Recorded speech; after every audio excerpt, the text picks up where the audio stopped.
আরে রাশেদ, আপনার মতো তেলাপোকা এই জুলাইয়ে 24-এর জুলাইয়ে কি করছে আমরা দেখছি সবাই। ঘরের মধ্যে লুকায় আসছিল, তারপরে ঘরের মধ্যেও যখন গেছে ই করতে তখন সবারে কইছে আমারে বাঁচান কে কান্দাকাটি করছো।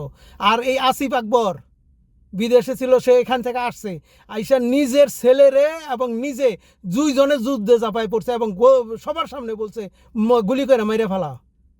এর নিয়ে কথা বলার আগে নিজের দিকে একবার, নিজের চেহারা, এই কুচ্ছিত চেহারাটা একবার নিজে দেখে লিও। কথাবার্তা বলার সময় কোনো লিমিটেশন থাকে না। নিজে কি আসিল এটা আমরা তো দেখছি সবাই। সব লোকে মানুষও ফোন করছে, দলের লোকেরা ফোন করছে, উল্টা দলের লোকেরা বলে দিছ যে এই সময় কি লিগে ফোন করে। ইয়ের মতো ইন্দুরের মতো গর্তে লুকাই আসিলা, আর এখন হয়ে গেছে বীরপুর সাহায্য। আর আসিফ আকবর যে বীরের মতো চাপায় পড়ছে, জানে যে নিশ্চিত মৃত্যু যাই না, সে নিজে না, খালি তার ছেলেরে নিয়ে পর্যন্ত আইছে কোরবানি দেওয়ার জন্য, খালি এই দেশের স্বার্থে। আর এর নিয়ে তুমি আজকে উল্টা পাল্টা মন্তব্য করো। তোমার মতো এক তেলা পোকা